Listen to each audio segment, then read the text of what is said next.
Buongiorno a tutti. Benvenuti. Good morning, everyone. Welcome. It's my task to open the works of this day with such a challenging topic, social renaissance. I don't even know whether I'm pronouncing it properly because I do speak French, but I don't speak English, so I apologize if I have mispronounced it. I would like to open the works of today by saying that we are here to do something that I believe is very important. We're here to talk about economics and development. When I use this word, economics, I don't really think of money or financial aspects. My vision, my view has its roots high above. I am a priest, and I think that the revelation of God itself happens in economic terms. In theology, we study the word which then we never use or we are scared of using, which is the economy of salvation. If you think of economy and economics, this is related to the house. You probably know the root in Greek of the name of the word casa, house as well. In architecture and in an organization, it's the economics that really make sure that people who live in a house can live at the best of their possibilities. So I would like to share with you an image. Our Western culture, our practices, our Western cultures here in Europe, in Italy, in our countries, in our regions, have built an economy which has given us a house, and for many years we felt safe in our homes, in our houses. For many long years we've inhabited a house where we could all feel safe and reassured. We've enjoyed a certain well-being, and inside this house we've all thought that things wouldn't change. We thought that we could inhabit a house as our ancestors did, as the people before us did, because they were the ones who built it. And then, without even realizing it, then storms came, catastrophes happened, and these have heavily damaged our house. Today, we are faced with a huge challenge. First of all, it is a cultural challenge. We need to develop a new approach to sustainable economy and community economy. Today, we can fix up the house after the damages it suffered, or we can choose a different path. We may think that it may be better to tear down the house and build a new one, which will be different and stronger. Well, I believe that if each one of us, from our points of view, if using what we know, if we keep on stubbornly trying to fix a house which is so heavily damaged that it can no longer stand, we will not go anywhere, and nothing good will come of it. We will not leave anything good to our children, to future generations, or to those who are already our the people who live with us, together with us, and maybe are in even bigger difficulties. So I believe it is essential that together today we are here to exchange our views, our opinions, our experiences, our know-how, so that others can use it as well and put it to good use. If we have reached this point, it is because I think we have followed an idea of progress and development which gave us a lot of illusions. We've been illuded that that kind of progress and development would generate an acceptable well-being for everyone. It has not happened, quite the opposite. You feel good in a house when everybody can quietly live there in happiness and joy. Now, in order to rebuild this house, I see many opportunities, but threats as well.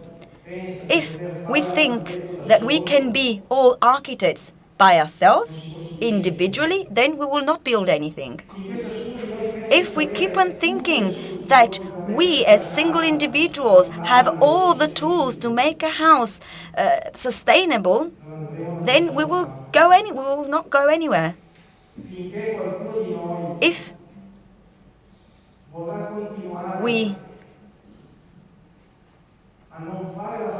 continue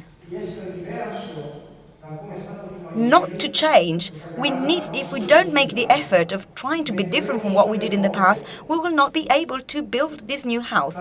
We can fix it, as I said, we can repair it somehow, but we must become aware that we're living in a different time. It is possible to now follow an idea of progress and development which is different, based on solidarity, and to help each other, to give each other a hand. We need to develop an economy of progress and development which focuses first of all on people, on communities, an economy where resources are shared rather than put aside for each and every one of us.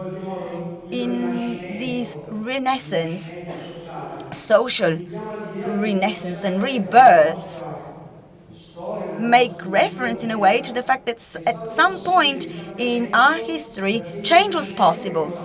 What did Renaissance do? Well, it placed human beings at the center of everything. The square, the community was placed again at the core, at the center of everything. And people individually were the protagonists of that change, of that new square, bringing their know-how, their knowledge, and then the entire community could pick from the good contribution of everyone to grow together. Now, this day on social renaissance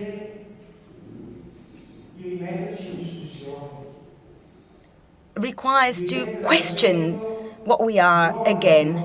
Let's move away from our known structures. And I apologize if I say that. We need to move away from the known sustainabilities. We need to put people, individuals at the center of everything again. We need to focus on relationships, on groups, so that together we can develop the project, the design for a new house, for a new society, with a view of a community growth, development, and economy where even the most disadvantaged social parties can play an important role. They're not really that disadvantaged, because even the poorest of us are great resources. People are intelligence, our brains, our hearts, and our hands as well. We all have our resources that we can give to others. I hope for myself and for every one of us that this day can be the tale of each one of us, so that we give others what we are, and so that together we can build, we can redesign a new house. We're here at the Collegio Artigianelli, and I am the director of it. This house, this place, this building was created following this idea, this philosophy. Maybe not everything will work in the organization of this day. Maybe you will see some dust around. We're at a building site at the moment, so maybe not everything will be perfect. But I hope that the image of a building site, or even, the image of dust, of things that are not perfect, dust requires us to make our hands dirty. I think that this can become a metaphor of the work in progress that we are sharing today, and that hopefully we'll be able to share after today as well. Hopefully we'll keep in touch so that together we can develop new thoughts, new ideas, and new actions as well. Last but not least, but I'm sure that these ideas will be reiterated by following speakers as well. Well, one last thing I'd like to add is that here in this house we've tried to give a good example by hosting a center for social innovation that we've called Social Fair. Well, we believe that this is a piece of our history. It's a piece of our today, and again, it's an experience that we want to give you as an experience. I thank you very much for being here, and I wish you all a very successful and interesting day.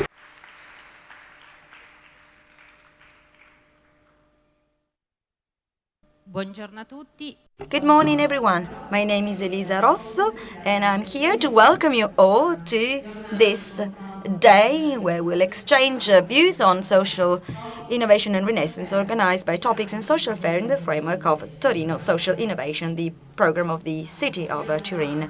We have a very important day ahead of us. We'll have national and international experts. We'll have many speakers with many experiences. I don't want to steal too much time to the rich program that we have in store for today, but there's only a few things that I would like to tell you. Now, the topic of social innovation has become more and more important in the European, national and international agenda, and this is shown by the presence of our international guests. Here we have people from Toronto, from Lisbon, New York, London, Baltimore, just to mention a few.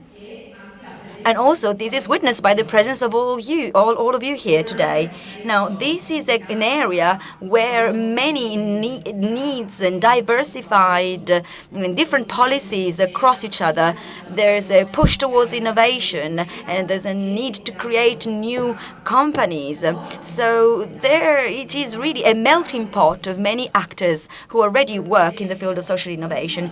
Now, Turin and the region of Piedmont do have a strong know-how and skills. It has a strong tradition in the field of social innovation, and it is quite symbolic that we've picked this place to host this day, even if, as our friend priest Danilo said, it's a bit dusty, but I think it is a strong symbol.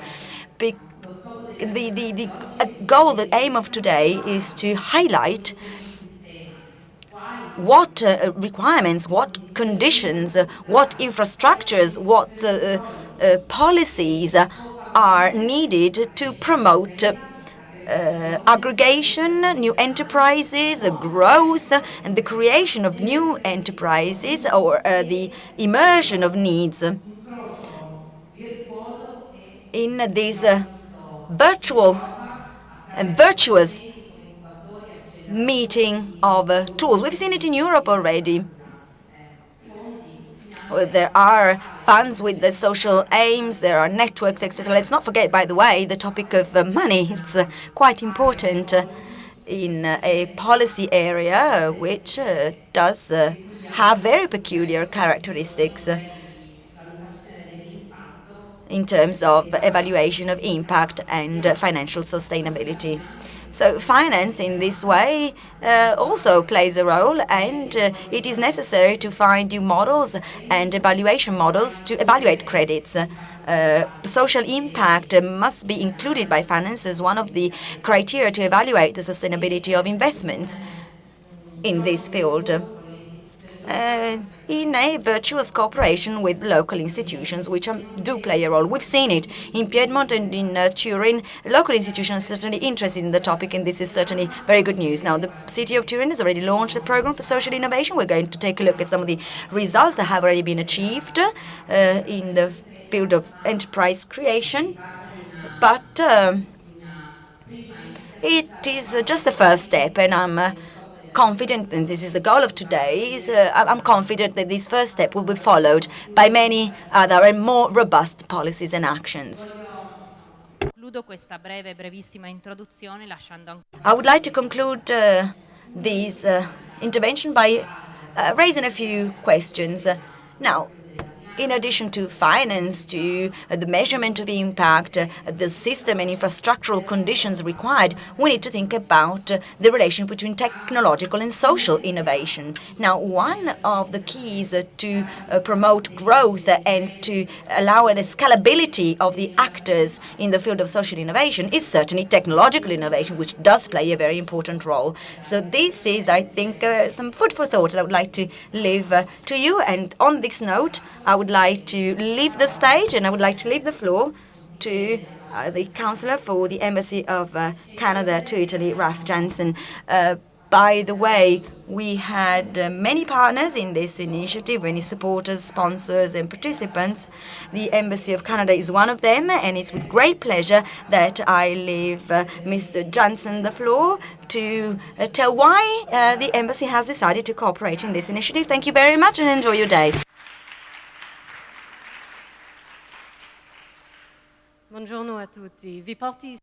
Good morning, everyone. I would like to welcome you on behalf of the Ambassador of the Embassy of Canada. Unfortunately, Mr. Jensen are not here, and therefore I've been asked to represent them here. It's a great pleasure to be here with you today to talk about innovation. Turin has always been at the forefront of this sector, and this is shown by this conference on social innovation. It's not by chance that it's held here in Turin. Now, this topic is very important here in Canada, and because social innovation is a tool to create growth and efficiencies in addition to knowledge and new jobs as well. As a matter of fact, in the budget for 2013, $60 million were invested in order to grow the services provided to accelerators of business and incubators. Another $100 million were invested to support companies created by these programs. Between our two countries, there are already several cooperation agreements at all levels. We see there's a growing interest towards the Canadian system by Italians. Canada is becoming a privileged destination for students, and it's also become a reliable partner in research. There are various agreements which exist between our university institutions, and this again shows the two-way interest between our two countries, and Turin again is a leader in the field. There are technical exchanges, but there are also business exchanges between Italy and Canada, and they're also growing. They will be even further supported by the free exchange agreement between Canada and the European Union, which is now reaching its final stages.